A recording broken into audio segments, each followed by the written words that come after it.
குகைக்குள்ளே அடைபட்ட நேரத்திலே அந்த குகை விலக வேண்டுமா என்ற உம்மக்கு விட என்ற ஒரு நாளும் என்ற மனைவிய பிள்ளைகளை நான் முந்தியது கிடையாது நாயனே, இதை வைத்து இந்த நெருக்கடியை விட்டு நீ என்னை பாதுகாது என்றால் என்ன ஆச்சரியம், கல் விலகியது. நான் இந்த உலகத்திலே முதலாவது விரும்பிய பெண்ணும் என்னுடைய அம்மா தான். நான் யார் என்று, என் குணம் என்னவென்று, என் நிறம் என்ன, என் குரல் என்ன ஒன்றுமே தெரியாமல் முதலில் என்னை விரும்பிய பெண்ணும் இந்த உலகத்திலே நான் விரும்பிய முதல் பெண்ணும் என்னுடைய அம்மாதான் என்று இன்னும் ஒருத்தர் எழுதி வைத்திருக்கிறார். லஅனல்லாஹுல் ஆக்கலி வாலிதை, யாரெல்லாம் தன்னுடைய பெற்றோர்களை மனம் நோக நடக்கிறார்களோ அவர்கள் நாசமாகி போவார்களாக என்று அல்லாஹ் சாபமிடுகிறான் என்று ஹஜ்ரத் ஸல்லல்லாஹு அலைஹி வஸல்லம் அவர்கள் சொல்லி காட்டியிருக்கிறார். அன்பார்ந்த இஸ்லாமிய சகோதரர்களே, இன்றைய குத்துபாவில் பெற்றோர்களுக்கு நாம் செய்ய வேண்டிய பணிகள், கடமைகள் என்ற தலைப்பில் ஒரு சில விடயங்களை நாம் பார்த்தால் அது ரொம்ப பொருத்தமாக இருக்கும் என்று நான் நினைக்கிறேன். அதிகமான பெற்றோர்கள் உதாசீனப்படுத்தப்படுகின்ற ஒரு பயங்கரமான ஒரு காலத்திலே நாம் உலகத்திலே வாழ்ந்து கொண்டிருக்கிறோம். பெற்றோர்களை பற்றி எத்தனையோ தத்துவ மேதைகள் எத்தனையோ வரிகளை எல்லாம் எழுதி வைத்திருக்கிறார்கள். ஆனால் அனைத்துக்கும் மேலாக அல்லாஹ் சுப்ஹானஹு தஆலாவும் அருமை நாயகம் ஸல்லல்லாஹு அலைஹி வஸல்லம் அவர்களும் பெற்றோர்களுடைய மகத்துவத்தையும் மாண்புகளையும் பற்றி பேசி இருப்பது மாதிரி இந்த உலகத்தில் எவரும் பேசியது கிடையாது.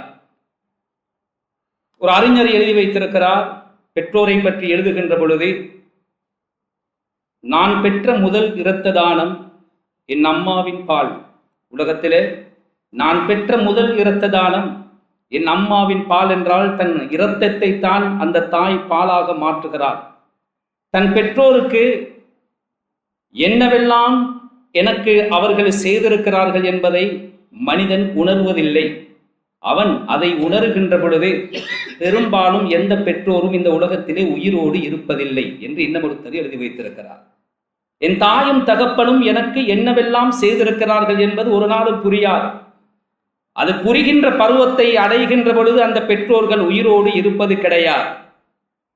என்னை நடக்க வைத்து அழகு பார்த்து ரசிப்பதை விட நான் நடை பயிலும் பொழுது விழுந்து விடக்கூடாது என்பதில் தான் என் அம்மாவின் கவனம் இருக்கும் என்று இன்னும் ஒருத்தர் எழுதி வைத்திருக்கிறார். கண்ணியமான கனவான்களே, அன்பார்ந்த இஸ்லாமிய சகோதரர்களே, என் நிறம் பார்க்க முன், என் குரல் கேட்க முன், என் குணம் அறிய முன், என்னை முதலில் விரும்பிய பெண் நான் இந்த உலகத்திலே முதலாவது விரும்பிய பெண்ணும் என்னுடைய அம்மா தான். நான் யார் என்று, என் குணம் என்னவென்று, என் நிறம் என்ன, என் குரல் என்ன ஒன்றுமே தெரியாமல் முதலில் என்னை விரும்பிய பெண்ணும் இந்த உலகத்திலே நான் விரும்பிய முதல் பெண்ணும் என்னுடைய அம்மாதான் என்று இன்னும் ஒருத்தர் எழுதி வைத்திருக்கிறார். இப்படி தாய் தகப்பனுடைய மதிப்பு, தாய் தகப்பனுடைய மகத்துவத்தை பற்றி ஆரம்பத்திலே நான் ஓதி காண்பித்த அல் குர்ஆன் வசனத்திலே அல்லாஹ் சுப்ஹானஹு தஆலா மிக தெளிவாக சொல்லி காட்டுகிறார். கண்ணியமான கனவான்களே, அன்பார்ந்த இஸ்லாமிய சகோதரர்களே, பெற்றோர் என்கின்ற பொழுது சிறுபிள்ளைகள் அளவு கடந்து நேசிப்பவர்கள் அவர்களைத்தான். ஆனால் அல்லாஹ் சொல்லுகிறார், சிறுபிள்ளையாக இருக்கின்ற பொழுது பெற்றோரை நேசிப்பதற்கு யாருக்கும் சொல்லித்தர வேண்டிய அவசியம் கிடையாது. பெற்றோர் வயது முதிர்ந்த நிலையை அடைந்ததற்கு பின்னால் அவர்களுக்கு உன்னை தவிர உலகத்திலே உதவி செய்வதற்கு வேறு யாரும் இல்லை என்ற நிலையில் உன்னிடத்திலே தஞ்சம் புகுந்த பின்னால் அவர்களை நேசிப்பதிருக்கிறதே, இதைத்தான் இஸ்லாம் எதிர்பார்க்கிறது, அதைத்தான் அல்லாஹ் எதிர்பார்க்கிறார், அதைத்தான் அருமை நாயகம் ஸல்லல்லாஹு அலைஹி வஸல்லம் அவர்கள் எதிர்பார்த்திருக்கிறார். வகதா ரப்புக் அல்லா தஅபுது இல்லா இய்யா. அல்லாஹ் சுப்ஹானஹு தஆலா சட்டம் இயற்றிவிட்டால் இந்த உலகத்திலே அவனை தவிர யாரையும் யாரும் வணங்கக்கூடாது, அவனை மாத்திரம்தான் ரப்பாக ஏற்றுக்கொள்ள வேண்டும் என்பது அல்லாஹுடைய அசைக்க முடியாத கட்டளை. அடுத்த கட்டளை என்னவென்று பாருங்கள், வபில் வாலிதைனி இஹ்சானா. உலகத்தில் பிறந்த ஒவ்வொரு பிள்ளைகளும் தன்னை பெற்றவர்களோடு உபகாரத்தோடு நடந்து கொள்ள வேண்டும் என்று பெற்றோர்கள் சட்டம் இயற்றவில்லை, பெற்றவர்களையும் படைத்து அல்லாஹ் சட்டம் இயற்றி இருக்கிறார். அவன் தீர்ப்பளித்து விட்டார். இது எல்லோருடைய கட்டாயமான கடமை என்று தன் கடமைக்கு பின்னால் அல்லாஹ் சுப்ஹானஹு தஆலா பெற்றோர்களுக்கு உபகாரம் செய்ய வேண்டும் என்பதை இங்கு வலியுறுத்துகிறார். அவர்களில் ஒருவரோ அல்லது இருவருமோ வயது முதிர்ந்த நிலையை அடைந்து உன்னிடத்திலே அவர்கள் வந்துவிட்டால் அவர்களை நீ மோசமாக உஃப் என்ற பதத்தை கூட நீ பயன்படுத்தாதே. இதற்கு தமிழிலே சீ என்று கூட சொல்லாதீர்கள் என்று சொல்லுவார். ஆனால் அப்துல்லாஹ் இப்னு அப்பாஸ் ரலியல்லாஹு அன்ஹு சொல்லுகிறார், சீ என்பது ஒரு மலத்தை பார்த்து நாம் சொல்லுகின்ற ஒரு வசனம், ஒரு சொறி பிடித்த நாயை பார்த்து சொல்லுகின்ற ஒரு சொல். சீ என்றால் இதைவிட அசிங்கமான ஒரு சொல் கிடையாது. அல்லாஹ் சீ என்று சொல்லவில்லை. உஃப் என்ற அந்த வார்த்தைக்கு அர்த்தம் அல்லாஹ்வை தவிர வேறு யாருக்கும் தெரியாது. அதைவிட எங்களுடைய பார்வையால், எங்களுடைய சொல்லால் அடுத்தவருடைய மனது நோக குறைந்த அந்தஸ்தில் உள்ள ஒரு சொல் கிடையாது. அப்படி இருந்திருந்தால் அந்த இடத்திற்கு அல்லாஹ் அந்த சொல்லை பயன்படுத்தி இருப்பான் என்று அந்த வாயை பிசுக்கிறோமே அதுவும் அதிலே சேர், உருக்கி பார்க்கிறோமே அதுவும் அதிலே சேர். பெற்றோர்களுடைய மனம் நோக நடந்துவிடக் கூடாது. உஃப் என்று கூட அவர்களுக்கு முன்னால் நாம் சொல்லாலோ செய்கையின் மூலமாகவோ நாம் வெளிப்படுத்தக்கூடாது. வகுல்லஹுமா கௌலன் கரீமா, ஏதாவது அவர்களுக்கு சொல்ல வேண்டிய கட்டங்கள் ஏற்பட்டால் கண்ணியமான முறையில், ஒழுக்கமான முறையில், சங்கையான வார்த்தைகளின் மூலம் பணிவோடு பயபக்தியோடு அவர்களுக்கு முன்னால் நீங்கள் சொல்லுங்கள் என்ற கருத்தை அல்லாஹ் சுப்ஹானஹு தஆலா இந்த தனி வசனத்தின் மூலம் பெற்றோர்களுக்கு செய்ய வேண்டியதை சுருக்கமாக அல்லாஹ் சுப்ஹானஹு தஆலா சொல்லி காட்டிவிட்டார். கண்ணியமான கனவான்களே, அன்பார்ந்த இஸ்லாமிய சகோதரர்களே, ஹஜ்ரத் அப்துல்லாஹ் இப்னு அப்பாஸ் ரலியல்லாஹு தஆலா அன்ஹு ரயீசுல் முஃபஸ்ஸிரீன், குர்ஆனிலே அல்லாஹ் சுப்ஹானஹு தஆலா 3 ஆயத்துகளில், ஒரு ஆயத்தில் 2 கட்டளைகள், 3 ஆயத்துகளிலும் 2 கட்டளைகளை சேர்த்து சொல்லி இருக்கிறார். அந்த 2இல் ஒன்றை எடுத்து ஒன்றை விட்டாலும் அந்த 2மே கூடாது. அந்த 2ஐயுமே ஒவ்வொருத்தரும், ஒவ்வொரு முஸ்லீமும் செய்வதே கட்டாயமான கடமை சொல்லுகிறார்கள். பாருங்கள், அந்த 3 வசனங்களும் நான் அரபியிலே சொல்லவில்லை, நேரமிடம் கொடுக்காது என்ற காரணத்தினாலே. அத்தீஉல்லாஹ வ அத்தீஉர் ரசூல், அல்லாஹ்வுக்கு கட்டுப்படுங்கள், அவனுடைய தூதருக்கு கட்டுப்படுங்கள். ஒருத்தர் சொல்லுகிறார், நான் அல்லாஹுக்கு வழிபடுகிறேன், அல்லாஹ்வை நம்புகிறேன், ஆனால் ரசூலை பின்பற்ற முடியாது என்றால் அவன் உண்மையான மூமினாக முடியாது. நான் அல்லாஹ்வுடைய தூதரை பார்த்திருக்கிறேன், எனவே அவர்களுக்கு நான் வழிபடுகிறேன், அல்லாஹ்வை நம்ப வேண்டிய அவசியம் கிடையாது, நஊது பில்லாஹ் என்று யாராவது சொன்னாலும் அதுவும் எடுபட போவதில்லை. 2ஐயுமே நிறைவேற்றி ஆக வேண்டும். 2இல் ஒன்றை எடுக்கிறேன், ஒன்றை விடுகிறேன், சரிவராது. 2வது வசனம், வஅகீமுஸ் ஸலாஹ் வஆத்துஸ் ஸகாத், தொழுகையை நிலைநாட்டுங்கள், ஜகாத்தை நிறைவேற்றுங்கள்.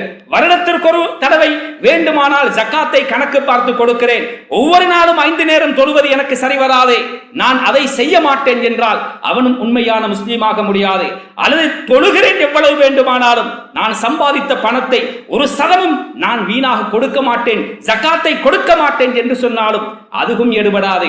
தொழுகையையும் நிலைநாட்ட வேண்டும், ஜகாத்தையும் அவர் நிறைவேற்ற வேண்டும். அப்பொழுதுதான் அங்க சம்பூர்ணமான முஸ்லீமாக மாறிவிடுகிறார்.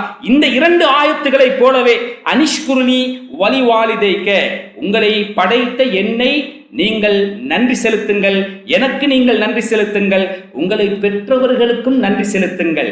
அல்லாஹ்வுக்கு வேண்டுமானால் வழிபடுவோம், ஆனால் தாய் தகப்பனுக்கு அப்படி கட்டுப்பட முடியாது என்று சொன்னாலும் கூட இவனும் ஒரு உண்மையான மூமினாக ஆக முடியாது என்பதை ஹஜ்ரத் அப்துல்லாஹ் இப்னு அப்பாஸ் ரலியல்லாஹு தஆலா அவர்கள் இந்த 3 குர்ஆன் வசனங்களின் மூலம் அல்லாஹ் சொல்லுகிறான் என்பதை சொல்லி காட்டுகிறார்கள். என்றால் அல்லாஹ் சுப்ஹானஹு தஆலா எந்த அளவுக்கு தன்னுடைய கடமையோடு பெற்றோர்களுடைய கடமையை இணைத்து வைத்திருக்கிறான் என்பதை நாம் இந்த இடத்திலே ஆழமாக சிந்திக்க கடமைப்பட்டிருக்கிறோம். சொன்னார்கள் நாயகம் ஸல்லல்லாஹு அலைஹி வஸல்லம், அலா உனப்பியுக்கும் பி அக்பரில் கபாயிர், பெரும் பாவங்கள் என்று இஸ்லாத்திலே சில பாவங்கள் இருக்கிறது.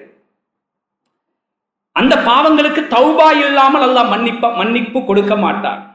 2 தொழுகைக்கு இடையிலே நடந்த பாவம் மன்னிக்கப்படும், 2 ஜும்மாக்களுக்கு இடையிலே நடந்த பாவம் மன்னிக்கப்படும், 2 ரமதான்களுக்கு இடையிலே நடந்த பாவம் அந்த ரமதானுடைய பரக்கத்தினால் மன்னிக்கப்படும் என்று எண்ணோரன்ன பல ஹதீசுகள் வருகிறதோ அத்துணை ஹதீசுகளிலும் இதஜ்துனிபத்தில் கபாயிர், பெரும் பாவங்கள் தவிர்க்கப்பட்டால், பெரும் பாவத்திற்கு அந்த மன்னிப்பு கிடையாது. தானாக மனம் திருந்தி அந்த பாவத்தை இனி செய்ய மாட்டேன் என்று வருந்தி அதற்கு உள்ளால் உள்ளபடி உறுதியாக தௌபா செய்யாமல் அந்த பாவங்கள் மன்னிக்கப்படுவதில்லையே. அப்படியான பெரும் பாவங்களிலும் ஆக பெரும் பாவங்கள் எது தெரியுமா என்று கேட்டு ஹஜ்ரத் ஸல்லல்லாஹு அலைஹி வஸல்லம் அவர்கள் 2 அம்சங்களை சொன்னார்கள். அல் இஷ்ராகு பில்லாஹ் வ உக்கூகுல் வாலிதைன், அல்லாஹ்வுக்கு இணை வைப்பதும் பெற்றோர்களை நோவினைப்படுத்துவதும்.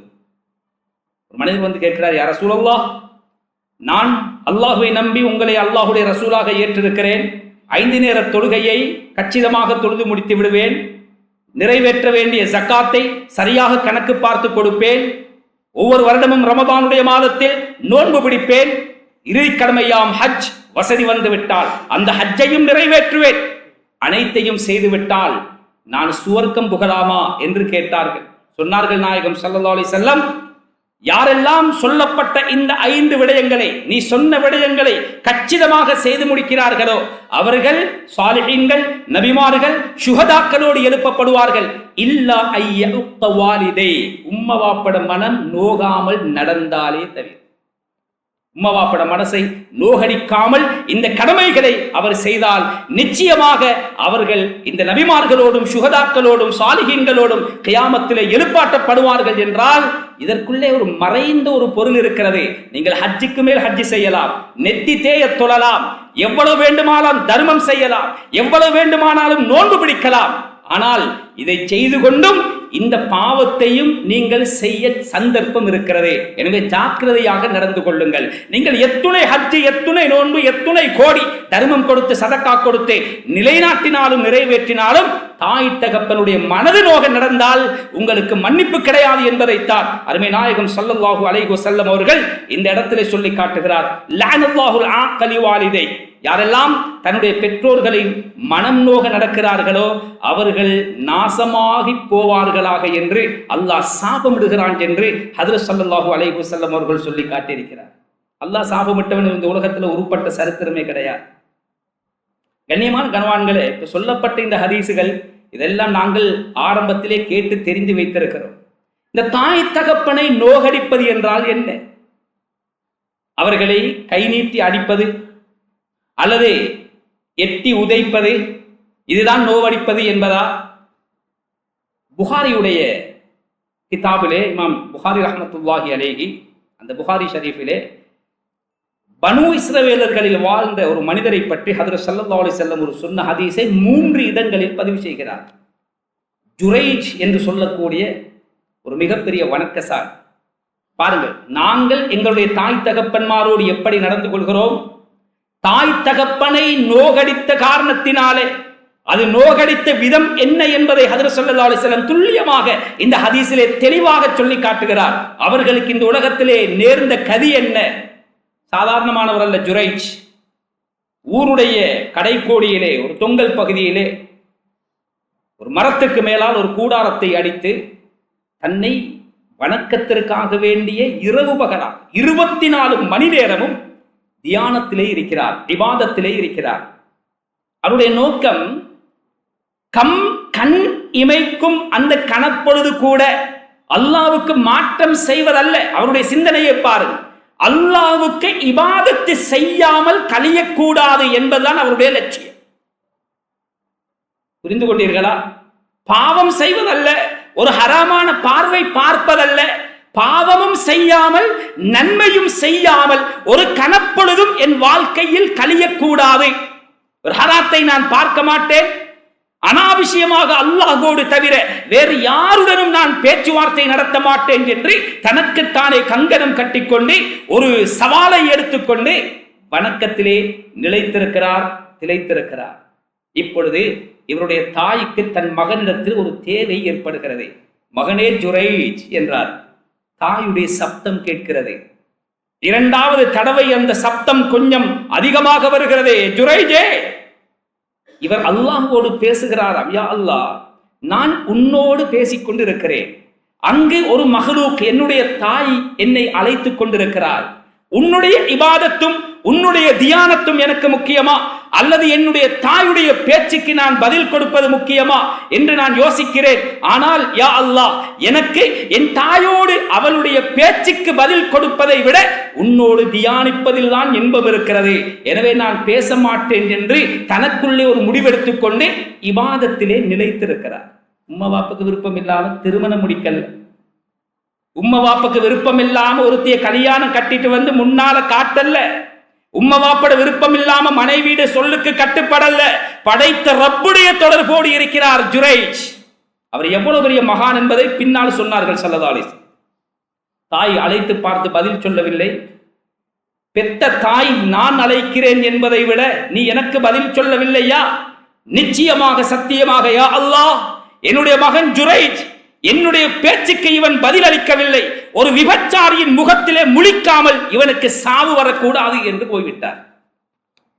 காலங்கள் உருண்டோடுகின்றன. அந்த ஊரில் திருமணம் முடிக்காத ஒரு பெண்மணி கருத்தரித்து குழந்தை பெற்றெடுத்தால் ஊருக்கு அம்பலமாகி விடுகிறது. திருமணம் முடிக்காத ஒரு பெண்மணி குழந்தை ஈண்டெடுத்து அவருக்கு அந்த குழந்தை யார் என்று ஊர் பஞ்சாயத்து விசாரிக்கிறதே. இவள் யோசிக்கிறாள், தன்னுடைய காதலனை ஒரு ஆடு மேய்க்கின்ற ஒரு இடையனின் மூலமாகத்தான் அந்த குழந்தைக்கு தாயாகிறாள்.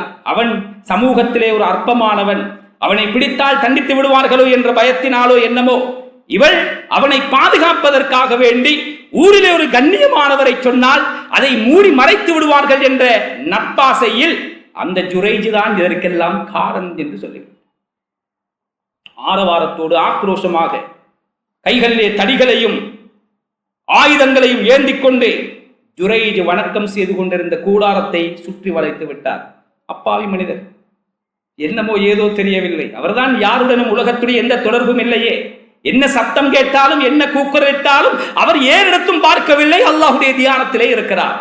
என்ன ஆச்சரியம்! மரம் உசுப்பப்படுகிறது, கூடாரம் அடித்து நொறுக்கப்படுகிறது.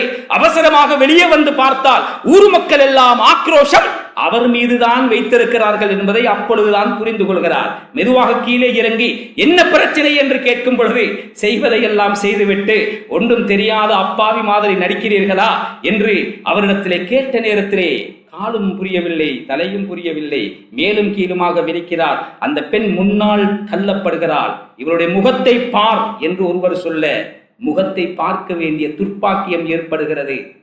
கையில் இருந்த குழந்தை அதற்கு தகப்பன் நீதான் என்று இந்த பெண்ணே சொல்லுகிறார். மூணாவது ஒருத்தர் சொன்னால் சமாளிக்கலாம். இமாம் ஷாஃபி ரஹ்மத்துல்லாஹி பாடம் நடத்தி கொண்டிருக்கிறார்கள்.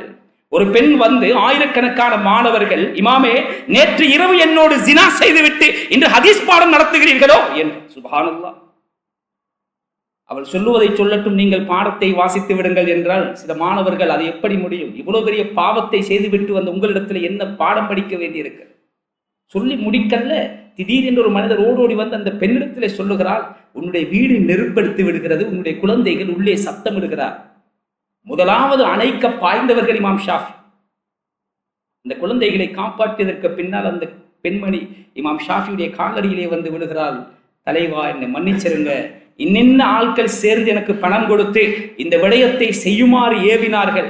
இமாம் ஷாஃபி ரஹ்மத்துல்லாஹி அலைஹி அவர்கள் சொன்னார்கள், இதை மூணாவது ஒருத்தர் வந்து சொல்லி இருந்தால் சமாளிக்கலாம். ஒரு பெண்ணே வந்து எனக்கு முன்னால் 4 பேரிடத்திலே நீ என்னோடு இரவு படுக்கையை பகிர்ந்து கொண்டாய் என்றால் மறுப்பதற்கு அங்கு எங்கு இருக்கிறது? நான் நபி அல்ல வகை வருவதற்கு. ஜுரைஜுடைய பிள்ளை பேசிய மாதிரி எனக்கு அந்த அளவுக்கு சக்தி கிடையாது. ஹஸ்பி அல்லாஹு வ நிஅமல் வக்கீல் என்று ஓதினேன். அடுத்த கணமே அல்லாஹ் அதற்குரிய ரியாக்ஷனை காட்டிவிட்டார். இப்பொழுது இதே நிலை நடக்கிறது. அவசரப்படாதீர்கள். எவ்வளவு பெரிய மகான் என்பதை ஸல்லல்லாஹு அலைஹி வஸல்லம் இந்த வார்த்தையின் மூலம் உணர்த்தினார். முஸ்லிம் ஷரீஃபில் ஒரு ரிவாயத்திலே அவர்களுடைய முபாரக்கான கலிமா விரலை குழந்தையுடைய தொப்புளில் வைத்து அமிழ்த்தி, அல்லது அவர்களுடைய முபாரக்கான உள்ளங்கையை பிறந்த புள்ள அன்று பிறந்த பாலகனுடைய தலையிலே கையை வைத்து, ஏ குழந்தாய், அல்லாஹுவை ஆணையாக வைத்து கேட்கிறேன், சத்தியமாக சொல், உன் தகப்பன் யார்? எல்லோரும் ஆச்சரியப்படுகிறார். அந்த குழந்தை வாய் திறந்து பேசுகிறது, இந்நாள் தான் என்னுடைய தகப்பன். சுப்ஹானல்லாஹ். கண்ணியமான கணவான்களே, அன்பார்ந்த இஸ்லாமிய சகோதரர்களே, அல்லாஹ் பாதுகாக்க வேண்டும். அந்த தாய்க்கு அல்லாஹ் ரஹ்மத் செய்ய வேண்டும். ஹதீஸுடைய முஹத்திஸீன்கள் எழுதுகிறார்கள், ஒரு விபச்சாருடைய முகத்தில் முழிக்காமல் உனக்கு மரணம் வராது என்பதோடு அந்த சாபம் நின்ற காரணத்தினால் அந்த விபச்சாருடைய முகத்திலே முழித்ததோடு தப்பிக்கொண்டார்.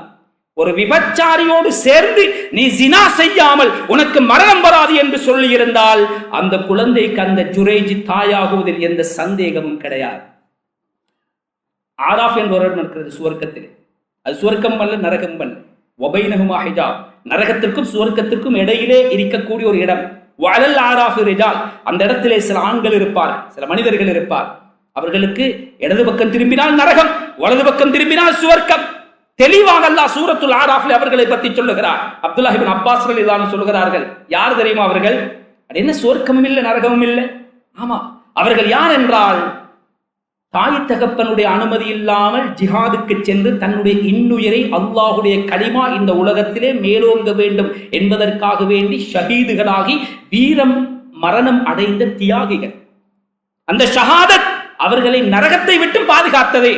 தாய் தகப்பனுடைய அனுமதி இல்லாமல் அவர்கள் வெளியே சென்ற காரணத்தினாலே அவர்களுக்கு சுவர்க்கம் தடைப்பட்டது. கண்ணியமான கணவான்களே, அன்பார்ந்த இஸ்லாமிய சகோதரர்கள், ஒரு வாலிபர் வருகிறார். யுத்தத்திற்காக பேர் பதிவு செய்யப்படுகிறது. யா ரசூலல்லாஹ், என்னுடைய பேரையும் எழுதிக் கொள்ளுங்கள் கேட்டார்கள். ஸல்லல்லாஹு அலைஹி வஸல்லம், வயது முதிர்ந்த தாய் தகப்பனை பார்த்துக் கொள்ள யார் இருக்கிறார்? யாரும் இல்லை யா ரசூலல்லாஹ். அப்ப நீ ஜிஹாதுல போய் மரணம் அடைந்தால் அவர்கள் கதியற்றவர்களாக மாறிவிடுவார்கள் நாயகமே.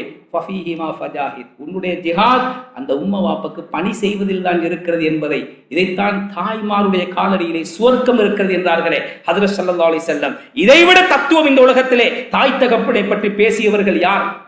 அந்த உம்ம வாப்ப விருப்பம் இல்லாமல் எத்துணை அநியாயங்கள், எத்துணை பேர் திருமணங்கள், சுப்ஹானல்லாஹ், எத்துணை பேர் சொத்துக்களை சொந்த உடன் பிறந்த சகோதரர்களுக்கு கொடுக்காமல் சில பெற்றோர்கள் நம்பி மூத்த மகனுடைய பேரில் எழுதி வைத்திருப்பார். சரி, அதெல்லாம் பேசுவதற்கு இங்கு நேரம் இடம் கொடுக்காது. ஒவ்வொருத்தரும் உள்ளத்திலே கை வைத்து சிந்திக்க கடமைப்பட்டிருக்கிறோம். உம்ம வாப்பவ நோவினைப்படுத்துவது என்றால் என்ன என்று ஹஜ்ரத் ஸல்லல்லாஹு அலைஹி வஸல்லம் இங்கு என்ன சொல்லி இருக்கிறார்கள் தெரியுமா? தொழுகையிலே இருக்கிறார், இபாதத்திலே இருக்கிறார்.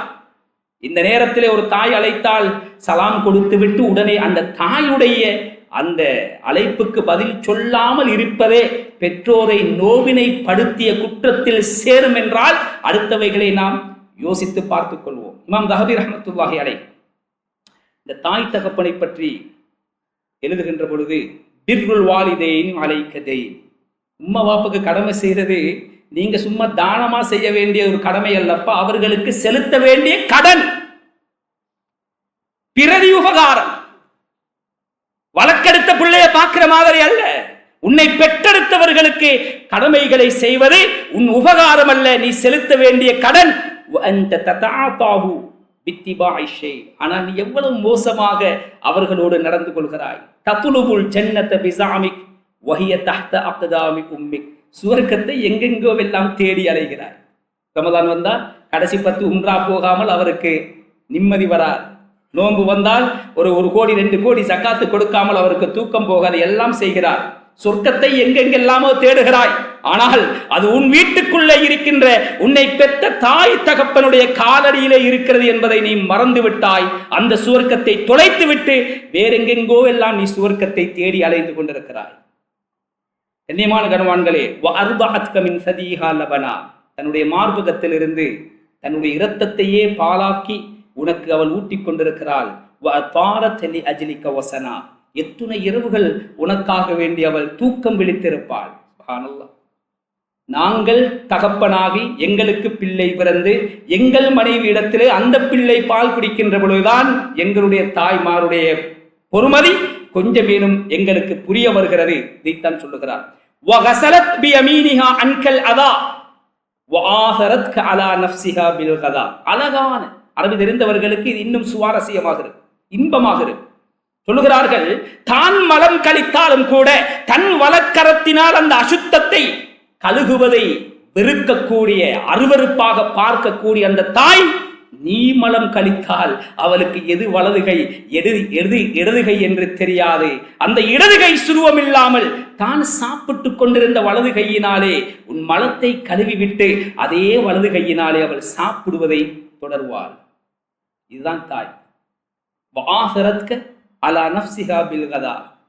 குளித்துவிட்டு பிள்ளைக்கு பால் கொடுக்க வேண்டுமே, என் உடம்பு தெம்பானால் தானே என் மார்பகத்தில் பால் சுரக்கும். எனவே சாப்பாட்டை எடுத்து அதை வாயிலே எடுக்கும் பொழுது உன் அழுகை கேட்டால் தான் சாப்பிடுகின்ற சாப்பாட்டை அப்படியே வைத்துவிட்டு அவள் தன் பசியை விட நீ பசியாற வேண்டும் என்பதற்காக வேண்டி முக்கியத்துவம் கொடுத்தவள் தான் தாய். நீ நடந்து நடைபெறும் வரைக்கும் தன் மடியை அவள் தொட்டிலாக ஆக்கியவள் தாய். எது வந்தாலும் அதை உனக்கு தந்து அழகு பார்ப்பதுதான் தாய். 2 பிள்ளைகளோடு ஒரு பிச்சைக்காரி ஸல்லல்லாஹு அலைஹி வஸல்லம் அவர்களுடைய காலத்திலே வர 3 பேரீத்தம்பழங்கள் ஆயிஷா ரலியல்லாஹு அன்ஹா அம்மையாருடைய வீட்டிலே இருக்கிறது. ஆளுக்கு 1 என்று 3ஐயும் பகிர்ந்து கொடுக்கிறார்கள்.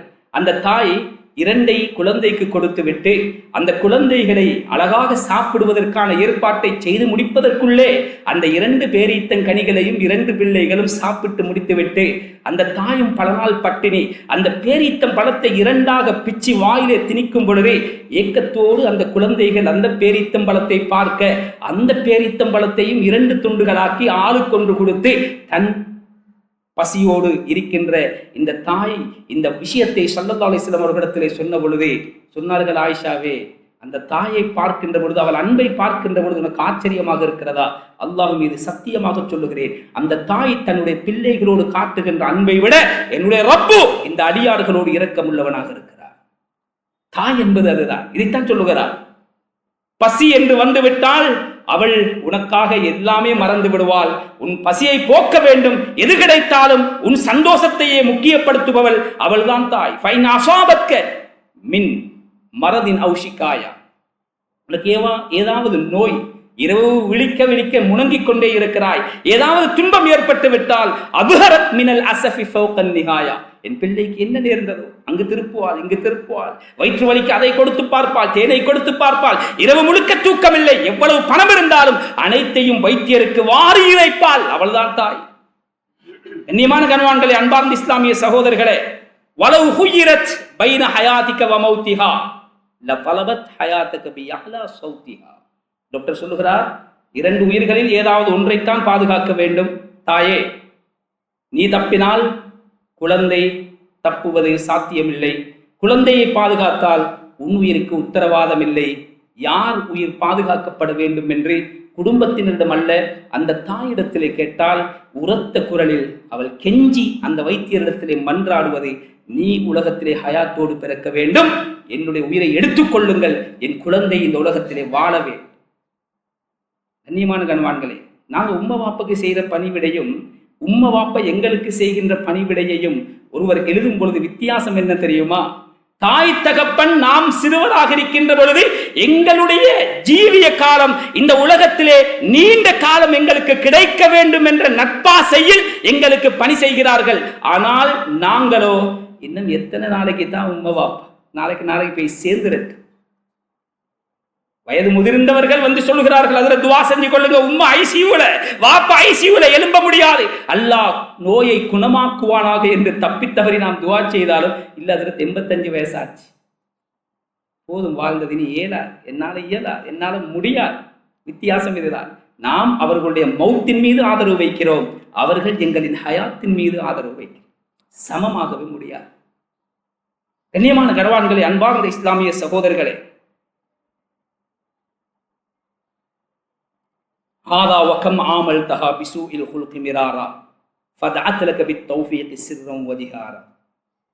நீ எவ்வளவுதான் அவர்களோடு மோசமான குணத்தோடு நடந்து கொண்டாலும் உள்ளத்தாலும் உரத்த குரலாலும் அவள் இருகரம் ஏந்தி உன் விமோச்சனத்திற்காக வேண்டி அல்லாஹ்விடத்திலே இருகரம் ஏந்துபவள் தான் தாய். இந்த பிள்ளை கொண்டு வந்துடக்கூடாது. நான் இறந்த பின்னால் என்னுடைய கபருக்கு மேலால் உன் பேரை எழுதிவை, அங்கு உன்னை நினைப்பதற்கல்ல, அங்கும் உன்னை சுமப்பதற்கு என்று ஒரு தாய் எழுதி வைத்திருந்தார். தாங்குபவள் தாய்மார். கண்ணியமான கணவான்களே, அன்பார்ந்த இஸ்லாமிய சகோதரர்களே, இதைத்தான் சொல்லுகிறார், ஃபலம் மஹ்தாஜத் இந்தல் கிபரி இலை ஜஅல்தஹா மின் அஹ்வனில் அஷ்யாஇ அலை. அது இவ்வளவு செய்த உம்மா, இவ்வளவு செய்த தகப்பன் கை நீட்ட மாட்டார், கண்ணியமாகவே வாழ்வார்.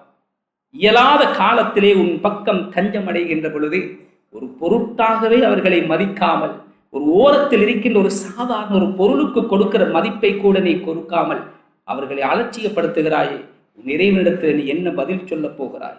என்ன பதில் சொல்ல போகிறாய்? வகத்தம்த அலைஹா அஹ்லக வ அவுலாதக பில் இஹ்சான் வகாபல்த அயாதிஹா பின் நிஸ்யான். உள்ளத்தை தொட்டு நீ சிந்தித்துப் பார்.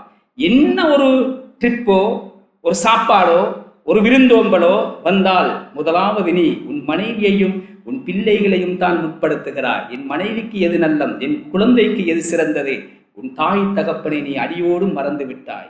வஸௌப அலைக அம்ருஹா வஹுவ யஸீர் வபால அலைக உம்ருஹா வஹுவ கஸீர். ஒரு தாயை வச்சு பராமரிக்கிறது எவ்வளவு சிம்பிளான விஷயம், எவ்வளவு லேசான விஷயம். ஆனால் அவள் எவ்வளவுதான் சாப்பிட போகிறாள், எத்தனை கிலோ சாப்பிட போகிறாள், எத்தனை ரொட்டி சாப்பிட போகிறாள், எத்தனை கிலோ மாமிசம் சாப்பிட போகிறாள். ஒரு யானையை வைத்து வளர்ப்பது மாதிரி கஷ்டமா? அவ்வளவு சுலபம், அவ்வளவு சிம்பிள், அவ்வளவு இலகு. ஆனால் உன் பார்வைக்கு அது மிகப்பெரிய ஒரு பாரமாக இருக்கு. உன் பார்வைக்கு அது மிகப்பெரிய ரத்த கண்ணீர் வடிக்கணும். எங்களுடைய சமூகத்தில் மாங்காங்க ஊர் பேர் சொல்ல நான் விரும்பவில்லை, முதியோர் இல்லங்கள் புதிதாய் முளைத்துக் கொண்டிருக்கிறது.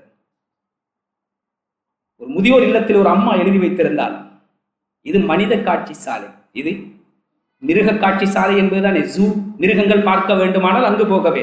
அவள் எழுதியிருப்பது, இது மனித காட்சி சாலை, அவ்வப்போது எங்களிடம் பால் கொடுத்த மிருகங்கள் வந்து எங்களை பார்த்து விட்டு போ. அவ்வப்பொழுது எங்களிடத்தில் பால் குடித்த 4 கால் உள்ள பகுத்தறிவில்லாத மிருகங்கள் எங்களை பார்த்து விட்டு போவார்கள் என்று அந்த முதியோர் இல்லத்தை பற்றி ஒரு அற்புதமான, இந்த உலகத்தில் யாராலும் எழுத முடியாத ஒரு வரியை அவள் ஆதங்கத்தை எழுதி வைத்திருக்கிறாள். எனவே கண்ணியமானவர்களே, பிள்ளைகளுக்கும் மனைவிமார்களுக்கும் முக்கியத்துவம் கொடுக்கிறோம். இதுக்கெல்லாம் சம்பவம் சொல்ல இடம் போதாது. குகைக்குள்ளே அடைபட்ட நேரத்திலே அந்த குகை விலக வேண்டுமா என்ற உம்மக்கு விட என்ற ஒரு நாளும் என்ற மனைவிய பிள்ளைகளை நான் முந்தியது கிடையாது நாயனே, இதை வைத்து இந்த நெருக்கடியை விட்டு நீ என்னை பாதுகாது என்றால் என்ன ஆச்சரியம். கல்லு விலகியது, கல்லு விலகியது. பொன்னெழுத்துக்களால் இஸ்லாத்திலே பொறிக்கப்பட்ட அற்புதங்கள். இந்த மார்க்கத்தை தான் மோசமான மார்க்கம் என்று சேர்பூசுகிறார். அல்லாஹ் பாதுகாக்க வேண்டும். கண்ணியமானவர்களே, தாய் தகப்பனை பற்றி இஸ்லாம் பேசிய மாதிரி உலகத்தில் யாரும் பேசியது கிடையாது. சமீபத்தில் ஒரு வயது முதிர்ந்த தாய் ஆற்றை நோக்கி குளிக்கப் போகிறார். முக்கியமான ஒரு ஆளும், அம்மா எங்க நடந்து செல்கிறீர்கள்? இல்ல வாப்பா குளிக்க போ. ஏன் வீட்டுல குளிக்கலாமே? இல்ல பாத்ரூம் சாவியை தராம பிள்ளைகள் லொக் பண்ணி வச்சு, அவங்களுக்கு பாவிக்க தெரியாது. கண்ணீர் வடிக்க வேண்டும். கண்ணியமானவர்கள், தாய் தகப்பனுடைய சமூகத்துடைய நிலைப்பாடு அல்லாஹ் பாதுகாக்க வேண்டும். வஹாதா வமௌலாக்க கதுனஹா கானி தஃபீஃப். இவ்வளவெல்லாம் நடக்கிறையாப்பா, உஃப் என்று கூட அவங்களோட உம்மா பாப்பா பார்த்து சொல்லாதீங்க என்று அல்லாஹ் சொல்லி இருக்கும் பொழுது இவ்வளவெல்லாம் அவர்களோடு மோசமா நடந்துட்டு நீ அல்லாஹ்விடத்தில் என்ன பதில் சொல்ல போகிறாய்? வஆதபக ஃபீ ஹக்கிஹா பிஇதாபில் லதீஃப். எவ்வளவு அற்புதமாக அல்லாஹ் சுப்ஹானஹு வ தஆலா அவர்களுடைய ஹக்கை பற்றி பேசியிருக்கிறார். வஃபி உஹ்ராக பில் புஅதி மின் ரப்பில் ஆலமீன். உலகத்திலே அல்லாஹ் சுப்ஹானஹு வ தஆலா சதுஆகபு ஃபீ துன்யாக பிஉகூகில் பனீன். உம்மா வாப்புக்கு நீ அநியாயம் செய்தால் எல்லா பாவத்திற்கும் மௌத்துக்கு பின்னால் தண்டனை வைத்த ரப்போ, இந்த உலகத்திலே தண்டனையை அவர்களின் மூலமாக நீ அவர்களுக்கு எப்படி நோவினைப்படுத்தினாயோ அதே மாதிரி உன் பிள்ளைகளின் மூலமாக உன்னை நோவினைப்படுத்தாமல் உன்னை மௌத்தாக்க மாட்டேன் என்று சொல்லி இருக்கிறாரே. நீ செய்த பாவம் உன்னோடு மாத்திரமல்ல, உன் முழு பரம்பரையோடும் சம்பந்தப்படுகிறதே. நீ மாத்திரம் நரகத்துக்கு போறதல்ல, உன் பிள்ளைய நரகத்துக்கு அனுப்பிட்டு போறாய். இறுதியாக நேரம் போய்விட்டது. தாய் தகப்பனுக்காக ஒரு 5 நிமிஷம் நீங்கள் கூடுதலாக தருவீர்கள் என்று நினைக்கிறேன். ஸல்லல்லாஹு அலைஹி வஸல்லம் இந்த பயான், இந்த விடயத்தை சொல்லாமல் அங்க சம்பூர்ணம் பெறாது என்று நான் நினைக்கிறேன். ஸல்லல்லாஹு அலைஹி வஸல்லம் அவர்கள் சொன்னார்கள், பாருங்கள், ரஹிமல்லாஹு வாலிதன் அஆன வலதஹு அலா பிர்ரிஹி. இங்க இருக்கிற வாப்பமார்ட்ட நான் இறக்கமா கேட்டுக்கொள்றேன், இதை உம்மமாருக்கும் போயிட்டு சொல்லுங்க. எங்கட பிள்ளைகள் எங்களுக்கு அநியாயம் செய்கிற அளவுக்கு நடக்காமல் இருக்கின்ற உம்ம வாப்புக்கெல்லாம் ரஹ்ம செய்யட்டும். அதுவா செஞ்சு ஸல்லல்லாஹு அலைஹி வஸல்லம் அல்லாஹ்விடம் எப்படி எங்கட புள்ள எங்களுக்கு அநியாயம் செய்கின்ற அளவுக்கு நடக்காமல், அது சொத்தை பிரிப்பதாக இருந்தாலும் சரி, எங்கட பிள்ளைகளுக்கு நாம் கொடுக்கின்ற முத்தமாக இருந்தாலும் சரி. ஒரு சஹாபி வருகிறார், பார்க்கிறார், ஒரு குழந்தை வருகிறது. அந்த சஹாபி குழந்தை எடுத்து முத்தமிட்டு தன்னுடைய தொடையிலே அமர வைக்கிறார். இன்னும் ஒரு அதே அமைப்பில் ஒரு குழந்தை வருகிறது. அந்த குழந்தையை தூக்குகிறார், முத்தமிடாமல் காலிலே வைத்துக் கொள்கிறார். ஸல்லல்லாஹு அலைஹி வஸல்லம் எவ்வளவு துல்லியமாக தங்கள் தோழர்களை அந்த பாசறையிலே வளர்த்திருக்கிறார்கள் என்று பாருங்கள். பயான் நிகழ்ச்சி முடிந்ததற்கு பின்னால் அந்த சஹாபி வரவழைக்கப்படுகிறார். 2 பேரும் யாருடைய குழந்தை? என்னுடைய குழந்தை. யார சூழல்? ஒரு குழந்தைக்கு முத்தமிட்டதை கண்டேன், மறு குழந்தையை முத்தமிடாமல் வைத்ததை கண்டேன். இதற்கும் நீ அல்லாஹ்விடத்திலே பதில் சொல்லியாகவே. சில பேர பிள்ளைகளோடு அளவு கடந்த அன்பு, சில பேர பிள்ளைகள் வந்தால் தூக்கி எறிந்தால் மாதிரி வாடா போடா. ஒரு பிள்ளை தன்னுடைய தாய் தகப்பன் என்று இருக்கின்ற வரைக்கும் அவர்கள் எதை செய்தாலும் பொருட்படுத்த மாட்டான். அவனுக்கும் பிள்ளை வந்து அந்த பிள்ளை இடத்திலே பாரபட்சம் காட்டுகின்ற பொழுது அவனும் ஒரு தாய் அல்லவா, அந்த மனிதனும் ஒரு தகப்பன் அல்லவா, தன் பிள்ளைக்கு அநீதம் இழைக்கப்படுகின்ற பொழுது எங்களை பெற்ற நீங்கள் அதை பொறுத்து கொள்ளாத மாதிரியே எங்களுக்கு பிறந்தவர்களுக்கு என்று வருகின்ற பொழுது நாமும் பொறுத்து கொள்ள மாட்டோம். அந்த நேரத்திலே தான் அந்த தாய்க்கு எதிரான, தகப்பனுக்கு எதிரான நடவடிக்கையில் அந்த திருமணம் முடித்த பிள்ளைகள் தள்ளப்படுகிறார்கள்.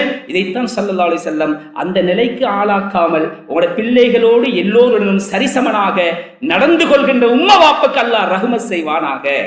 இந்த ஒரு சைடை மட்டும் பேசலார். உம்மா வாப்பமாராக மோசமானவர்களாக இருப்பார். அவர்களுக்கும் ஸல்லல்லாஹு அலைஹி வஸல்லம் இந்த விடயத்தை சொல்லியிருக்கிறார்களாக. கண்ணியமான கனவான்களை, குறுகிய காலம் உலகத்திலே வாழ்ந்து கொண்டிருக்கிறோம். தாய் தகப்பனுடைய மகத்துவத்தை நாம் உணர்ந்து செயல்பட வேண்டும். அவர்களுடைய காலடியில் இருக்கின்ற சுவர்க்கத்தை முதலாவதாக நாம் அடைந்து கொள்ள வேண்டும். எனவே இருக்கின்ற இந்த சந்தர்ப்பத்தில் யார் யாருக்கெல்லாம் தாய் தகப்பன் இன்னும் ஹயாத்தோடு இருக்கிறார்கள், நல்லா யாதி வைத்துக் கொள்ளுங்கள். எத்துணை கோடி கொடுத்தாலும் வாங்க முடியாத அழியா செல்வம் அது. அதை களங்கப்படுத்தி விடாதீர்கள், அசிங்கப்படுத்தி விடாதீர்கள். அவர்கள் எது செய்தாலும் பிரச்சனை கிடையாது. அல்லாஹ்வுடைய கட்டளை. அவர்களை நோவினைப்படுத்தாமல் நாம் எங்களுடைய எஞ்சிய காலத்தை கழிக்க நாம் உறுதி கொள்வோம். அல்லாஹ் சுப்ஹானஹு வ தஆலா அதற்காக நம் அனைவருக்கும் அருள் புரிவானாக. யாழ் எங்களுடைய பாவங்களை மன்னித்தருள்வாயா. எங்களை பெற்று வளர்த்த பெற்றோர்களுடைய சகல பாவங்களை மன்னித்தருள்வாயா. யா அல்லாஹ், எங்களுடைய பெற்றோர்கள் யாரெல்லாம் மௌத்தாகி மன்னரிலே வாழ்கிறார்களோ அத்துணை பேருடைய கபர்களையும் சுவர்க்க பூங்காக்களாக ஆக்கி அருள்வாயா. அவர்களுக்கு இன்னொரு பல விடயங்களை செய்ய வேண்டுமே என்று ஆசைப்படுகிறோம். ஆனால் அவர்கள் இந்த உலகத்திலே உயிரோடு மண்ணுக்கு மேலால் இல்லாமல் போய்விட்டார்கள். நாயனே, அவர்களுக்கு செய்ய வேண்டிய கடமைகளை கச்சிதமாக நிறைவேற்ற முன்னாலே எங்களை விட்டு அவர்கள் பிரிந்து விட்டார்கள். ரஹ்மானே, ஆனாலும் நீ சந்தர்ப்பத்தை தந்திருக்கிறாய். அந்த பெற்றோருக்காக அல்லாஹ் உன்னிடத்தில் இஸ்திக்பார் நாம் செய்தால் அவர்களுக்கு செய்த கடமைகளை செய்தவர்களாக மாறி விடுவோம் என்ற ஒரு திருப்தி இருக்கிறது. நாளிலே ஒவ்வொரு தொழுகைக்கு பின்னாலும் அவர்களுக்காக நாம் கேட்கக்கூடிய துஆக்களை ஏற்றுக்கொள்வாயாக. அந்த இருட்டான, அந்த நெருக்கடியான கபரை சுவர்க்கத்தின் பூஞ்சோலைகளாக நீ ஆக்கி அருள்வாயாக. ஹயாத்தோடு வாழ்கின்ற பெற்றோர்களுடைய வாழ்க்கையை வளமாக்கி நோய்களை குணமாக்கி வைப்பாயாக. அவர்களை பார்ப்பதையும் பராமரிப்பதை ஒரு நாளும் எங்களுக்கு பாரமா காட்டிடாதே. யா அல்லாஹ், பெரிய பாக்கியமா கருதி அவர்களுக்கு பணி செய்கின்ற சந்தர்ப்பத்தை நம் அனைவருக்கும் நசீபாக்கி வைப்பாயாக. எங்கள் குழந்தைகளின் எதிர்காலங்களை ஒளிமயமாக்கி வைப்பாயாக. அவர்களுடைய எதிர்காலத்தை பார்க்கின்ற பொழுது எங்கள் கண்களை குளிரச் செய்து விடுவாயாக. யா அல்லாஹ், அவர்களுடைய கல்வி ஞானத்தில் நீ பரக்கத் செய்வாயாக. கெட்ட மோசமான பழக்க வழக்கங்கள், அந்த மாதிரியான நண்பர்களுடைய சகவாசங்களை விட்டும் அவர்களை பாதுகாத்தருள்வாயாக. இஸ்லாத்தையும் முஸ்லிம்களையும் பாதுகாத்தருள்வாயாக. விசேஷமாக பலஸ்தீனிலே அதை சூழ இருக்கின்ற அரபு நாடுகளிலே அப்பாவிகளாக கொல்லப்படுகின்ற முஸ்லிம்கள் உயிர்களை பாதுகாத்திருப்பே. ஆங்காங்கே சிறை கூடங்களிலே நாளாந்தம் இரவு பகலாக பாலியல் ரீதியிலே துன்புறுத்தப்படுகின்ற அந்த பெண்களுடைய மானங்களை பாதுகாத்திரு ரஹ்மானே.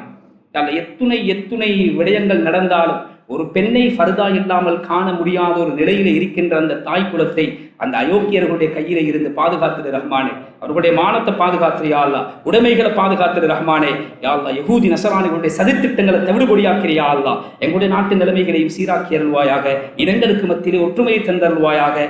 வருகின்ற ஒரு தேர்தலில் நாட்டுக்கும் நாட்டு மக்களுக்கும் யாரெல்லாம் தொண்டு செய்யணும், பணி செய்ய வேண்டும் என்று நல்ல நியத்தோடு வருகிறார்களோ அப்படியானவர்களை நீ ஆட்சியிலே அமர்த்தி வைப்பாயாக. பிளவுகள் பிரச்சனைகளை விட்டு நாட்டையும் நாட்டு மக்களையும், பஞ்சம் பட்டினியை விட்டும் இந்த நாட்டையும் நாட்டு மக்களை நீ பாதுகாத்தருள்வாயாக. ஈமானோடு வாழ்ந்து அதே ஈமானோடு கலிமாவை மொழிந்த நாவோடு சுவர்க்கத்துடைய காட்சிகளை பார்த்து ரசித்த கண்ணோடு சிரித்த முகத்தோடு இந்த உலகத்தை விட்டு பிரிகின்ற பாக்கியமான மௌத்தை நம் அனைவருக்கும் நசீபாக்குவாயாக. துஆக்களை கபூல் செய்து கொள்வாயாக. ஆகிர் தவானா அல்ஹம்துலில்லாஹி ரப்பில் ஆலமீன். Thank you for watching. Please remember to subscribe, like and share our Red Masjid YouTube channel. We appreciate your continued support. May we all be rewarded, and may the Almighty forgive our sins. See you next week, Insha'Allah.